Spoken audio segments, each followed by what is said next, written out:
பிரதமரும் முதல்வரும் எங்கள் நாட்டில் தொழில் துவங்க வாருங்கள் என அழைக்கும் போது நீங்கள் இவ்வாறு போராட்டம் நடத்தினால் யார் இங்கு முதலீடு செய்ய வருவார் என ஹிண்டாய் நிறுவன தமிழ்ச்சங்கத்திற்கு எதிரான வழக்கில் சென்னை உயர்நீதிமன்றம் கேள்வி எழுப்பியுள்ளது. காஞ்சிபுரம் மாவட்டத்தில் உள்ள ஹாண்டாய் மோட்டார்ஸ் நிறுவனம் சார்பில் சென்னை உயர்நீதிமன்றத்தில் தாக்கல் செய்யப்பட்டுள்ள மனு. எங்கள் கார் தயாரிப்பு நிறுவனத்தில் ஹாண்டாய் மோட்டார்ஸ் இந்திய தொழிலாளர்கள் சங்கம் செயல்படுகிறது.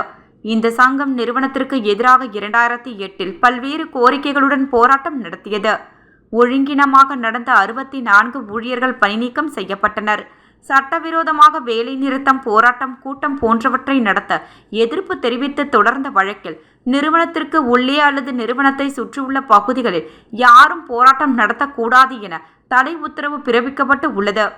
ஆனால் இந்த தடை உத்தரவை மீறி ஊழியர்கள் போராட்டத்தில் ஈடுபட்டு வருவது குறித்து புகார் அளித்தும் காவல்துறை உரிய நடவடிக்கை எடுக்கவில்லை. எனவே இந்த தொழிற்சங்கத்தை சார்ந்தவர்கள் போராட்டங்கள் நடத்துவதற்கு விதிக்கப்பட்ட தடையை உடனே அமல்படுத்த வேண்டும். இவ்வாறு அதில் கூறப்பட்டுள்ளது. இந்த மனு நீதிபதி பி. வேல்முருகன் முன் விசாரணைக்கு வந்தது. தொழிற்சங்கம் தரப்பில் எங்களது சங்கம் எந்த வேலை நிறுத்தமும் செய்யவில்லை, முறையாக சங்கத்தை நடத்தி வருகின்றோம் என தெரிவிக்கப்பட்டது.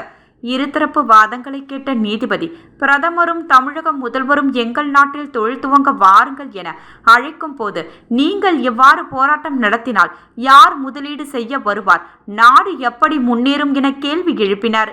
மனு மீதான உத்தரவை தேதியை குறிப்பிடாமல் தள்ளி வைத்தார்.